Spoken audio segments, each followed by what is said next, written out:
Now, believe it or not, this episode is not going to be solely about locomotives. Regardless though, some could say it's going to be blooming good. Welcome to In the Loop.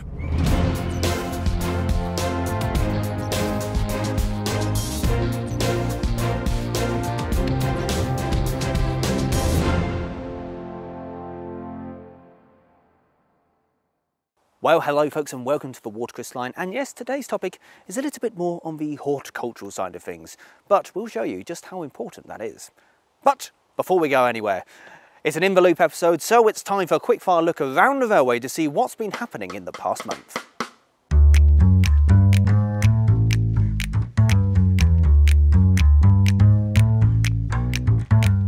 Well, starting off here in the boiler shop, everything seems to be ticking over quite nicely. Work still continue on the standard 4 and the S15 499s boiler on the lap plates here, with some work going on the clack seats as well.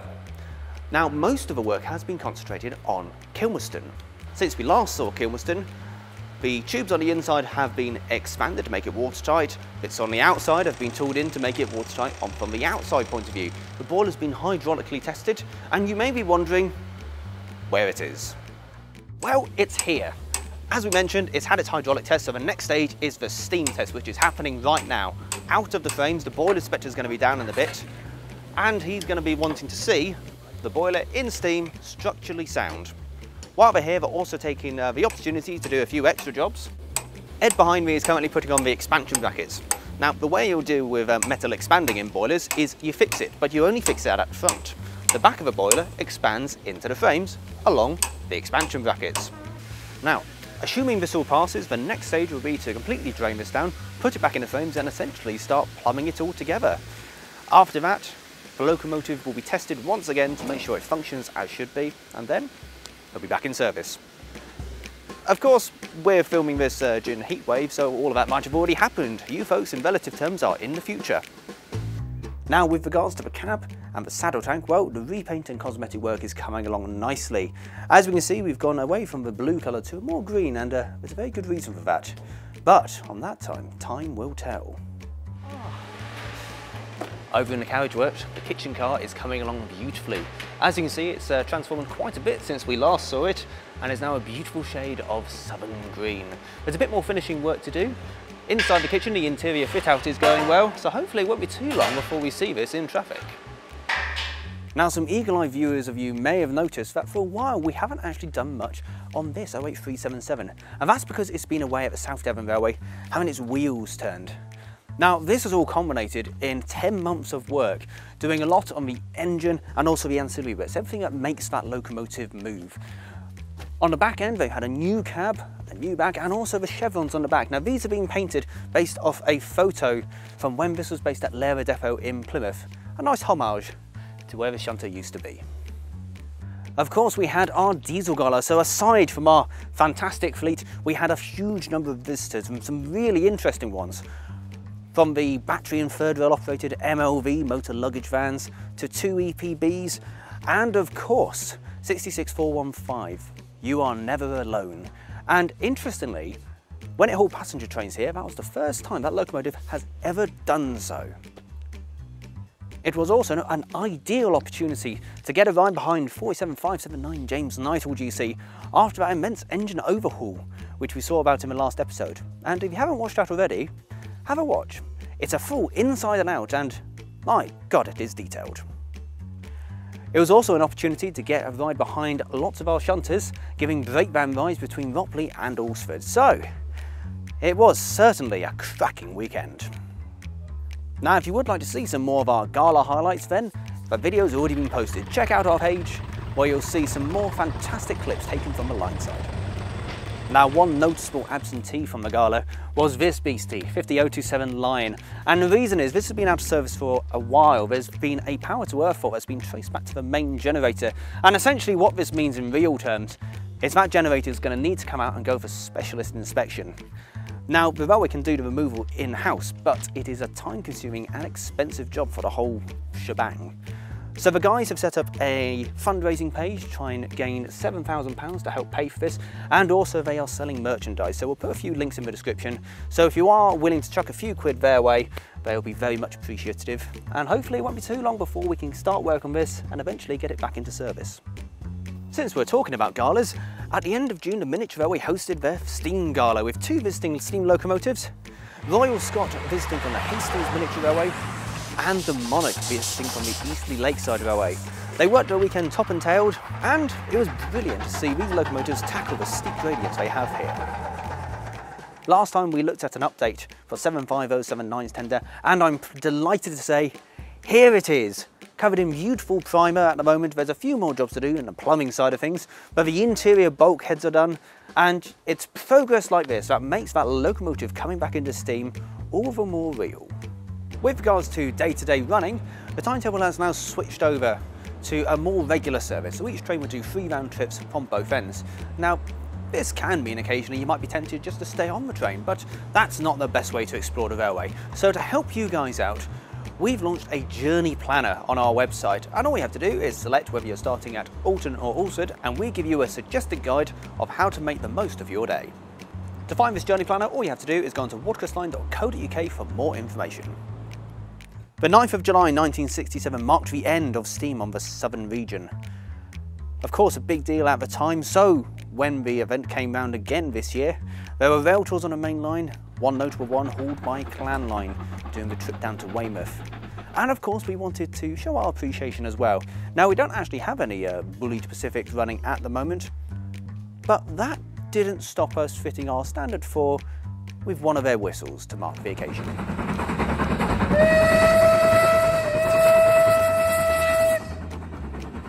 Just our small tribute to a moment in history. Well, to round off, while we were filming all of this today, the boiler inspector came, he had a look, he saw everything he needed to see, and it's passed.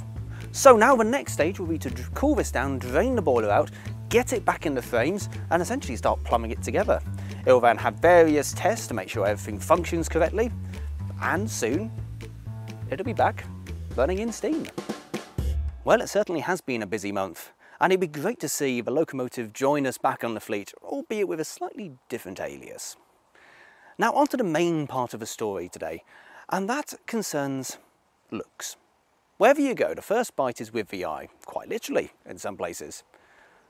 When you go to a railway, the first thing you're going to notice really is the stations, so it's important that they look as good as they possibly can be. And that's thanks to a number of people, including a team affectionately known as the Wednesday Gang, who take care of Ropley site and sites around the railway, meeting on a Wednesday. So to find out a little bit more how they started and what they do, we chatted with Adrian Knight, who we've seen in previous episodes, and you may have seen around the railway as a guard and signalman.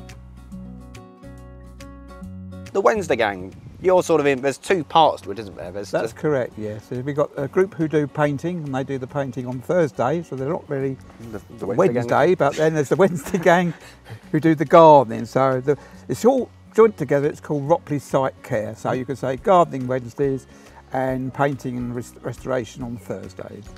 Keeping, well, all of Ropley up to date. I mean, we've seen kind of from the past when the preservationists found Ropley, they had some trouble just digging out the platform. So how much effort goes into keeping all of Ropley in this station as pristine as it is? Yes, I mean we've got at the moment about 28 people.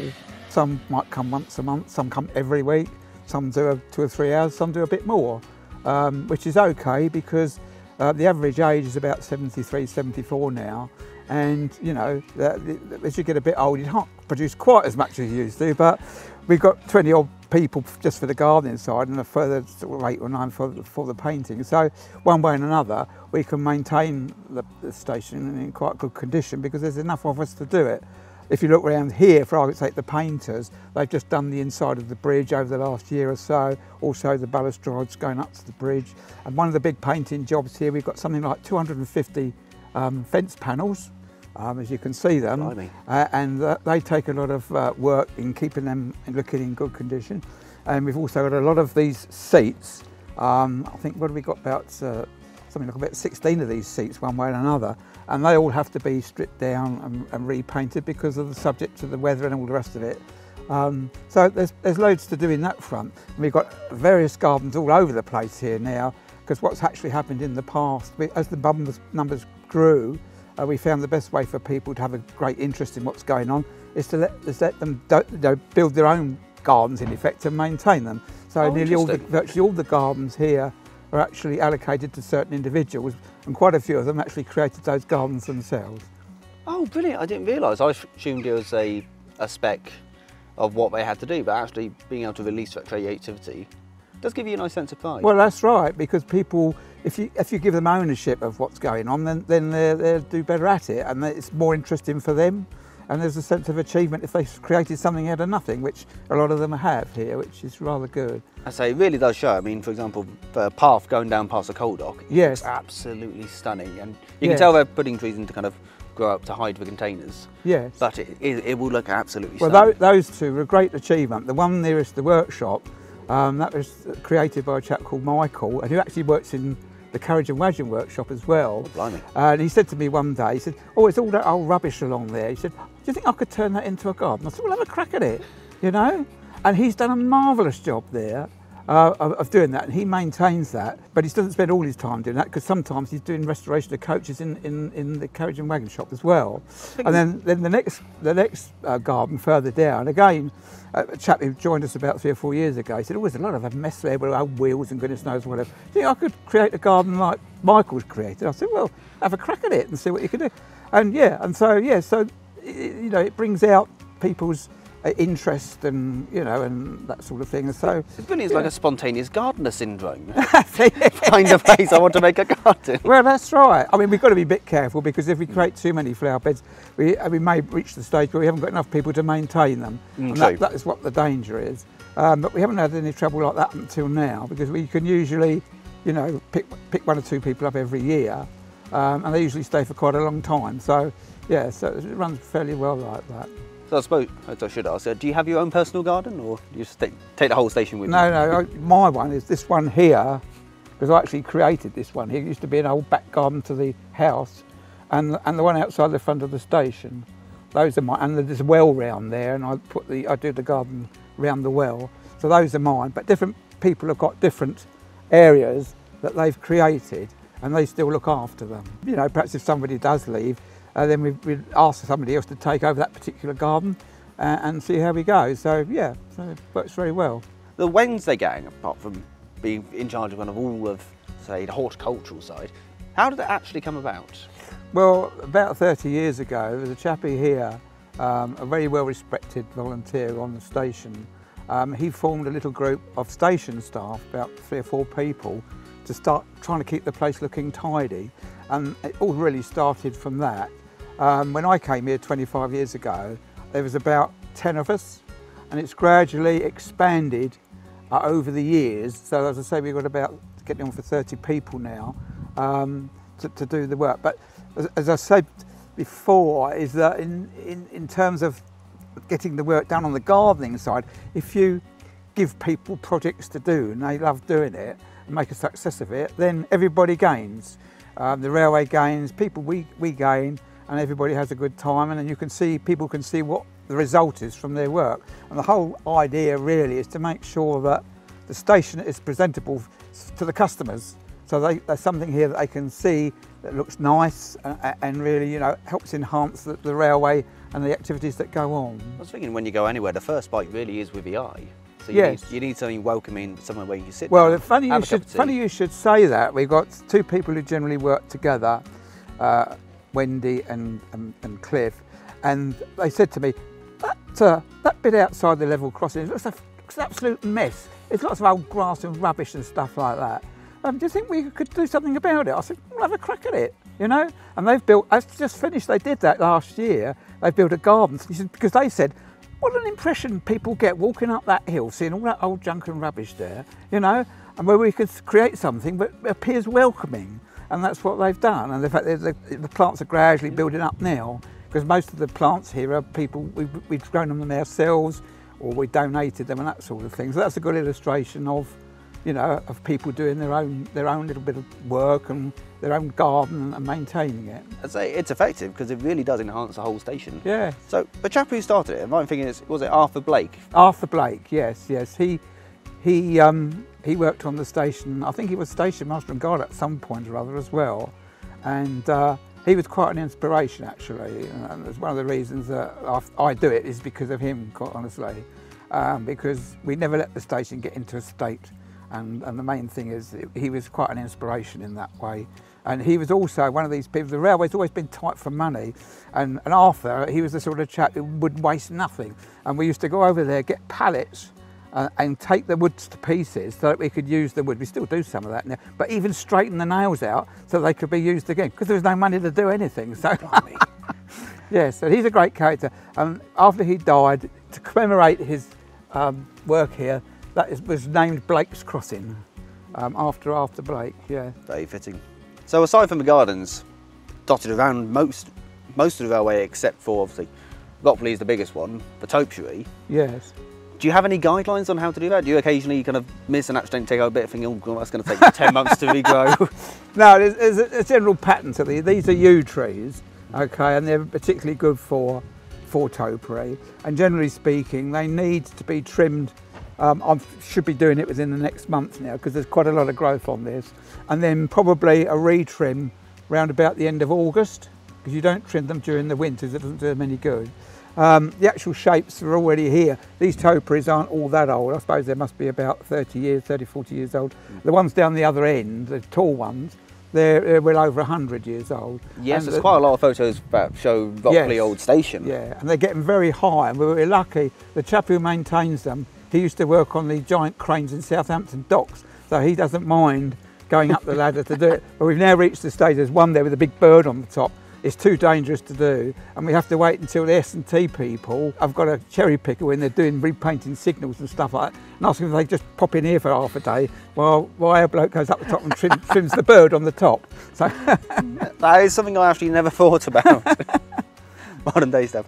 I think we'll just call it that from there. But Adrian, thanks so much for talking to us. So we'll let you get on with it. But the stuff we see here is absolutely superb. Fantastic. Thank you.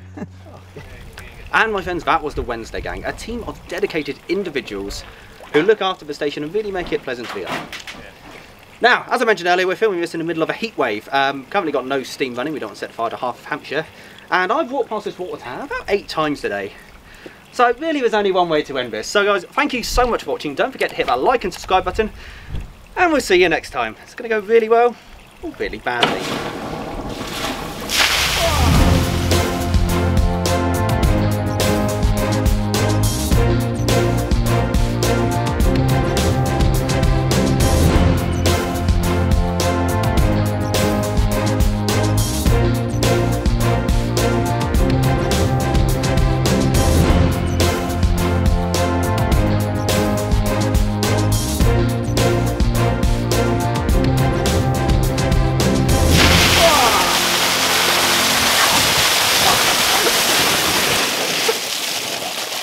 That actually was quite nice. Yeah. Right, let's do that in the winter. We're going to get the water bill in the post. That genuinely was actually really nice.